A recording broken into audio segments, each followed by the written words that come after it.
오늘 우리가 파헤쳐 볼 주제는 바로 실물 자산 토큰화, RWA입니다.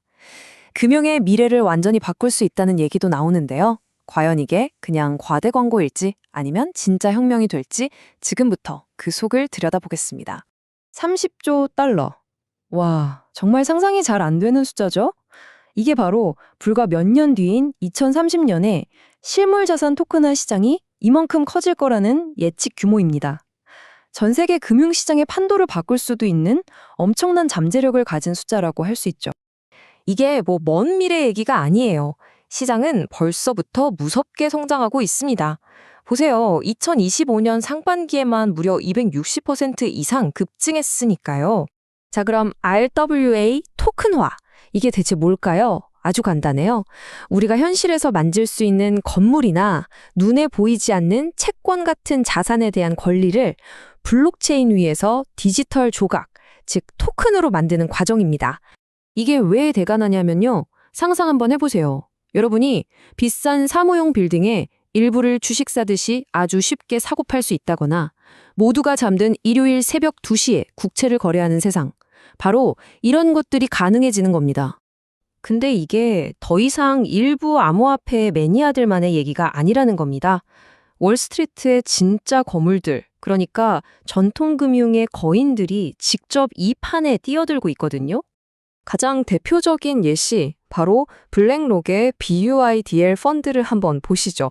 VIDL 펀드는 나오자마자 거의 30억 달러에 가까운 돈을 끌어모았어요. 이건 그냥 성공했다 이걸 넘어서 기관 투자자들의 엄청난 수요가 진짜로 존재한다는 걸 제대로 증명한 사건이었죠. 여기서 진짜 재밌는 건 VUIDL이 어떻게 두세 개의 장점만 쏙쏙 뽑아서 합쳤냐는 거예요. 세상에서 가장 안전한 자산 중 하나인 미국 국채의 안정성과 블록체인의 빠르고 효율적인 거래 방식을 완벽하게 결합한 거죠.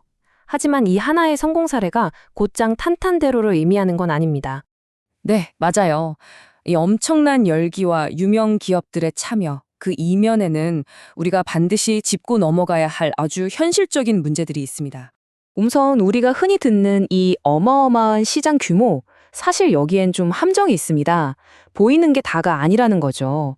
그 가치의 대부분은 사실 달러에 연동된 스테이블 코인이에요.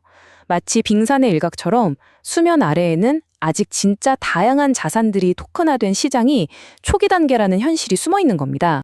숫자 말고도 넘어야 할 산이 정말 많아요.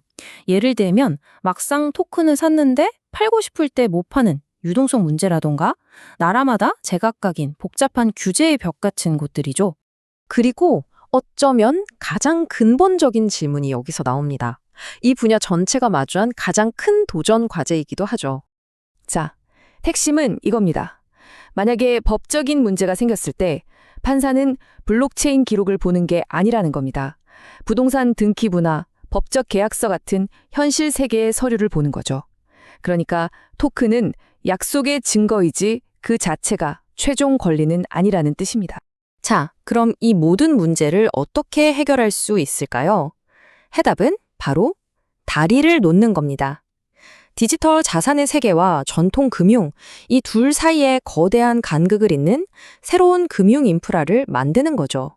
이 다리를 만드는데 아주 핵심적인 부품이 바로 오라클이라는 건데요. 현재 이더리움 시장에서는 체인링크라는 한 회사가 거의 독점을 하고 있죠. 84%면 정말 엄청난 거잖아요. 그만큼 이 기술 생태계에서 중요한 역할을 하고 있다는 뜻입니다. 오라클이 왜 이렇게 중요하냐면 블록체인이 현실 세계랑 소통하게 해주는 통역사 역할을 하기 때문이에요. 토큰화된 자산의 현재 가치가 얼마인지 같은 외부 정보를 블록체인 안으로 안전하게 가져와 주는 거죠. 그런데 진짜 중요한 움직임은요, 어쩌면 가장 보수적인 곳, 바로 전통 금융 시스템의 심장부에서 시작되고 있습니다.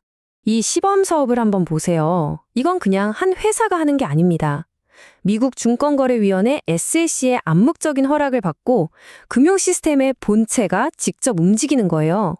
중앙기관의 감독 아래 주식이나 채권 같은 전통 자산을 블록체인으로 안전하게 옮기는 공식적인 절차를 만드는 정말 중요한 첫걸음이라고 할 수 있습니다. 자, 그럼 이 모든 걸 종합해보면 어떤 그림이 그려질까요? 과대 광고와 현실, 그 사이에서 우리가 봐야 할 진짜 모습은 뭘까요? 결국 양쪽 말이 다 맞아요. 긍정적으로 보는 사람들은 봐라, 블랙록 같은 거대 기관들이 들어오고 규제도 만들어지고 있지 않냐고 하고, 반대편에서는 그래봤자 아직 전체 시장에 비하면 먼지 수준이고 법적인 문제도 그대로다라고 하는 거죠. 바로 이겁니다. 이게 핵심이에요. RW 토큰화는 기존의 모든 걸 뒤엎는 혁명이라기보다는 현재 시스템을 더 좋게 만드는 진화에 가깝다는 거죠. 새로운 금융 배관을 느리지만 아주 꾸준하게 구축해 나가는 과정인 셈입니다. 자, 그럼 마지막으로 이런 질문을 던져볼 수 있겠네요. 지금은 그냥 금융 시스템의 배관을 좀 더 효율적으로 바꾸는 것처럼 보이지만 정말 만약에 세상의 모든 자산이 토큰이 된다면 10년 뒤 2030년에 소유권이라는 개념은 과연 어떤 모습일까요? 아마 지금 우리가 생각하는 것과는 완전히 다른 의미를 갖게 될지도 모릅니다.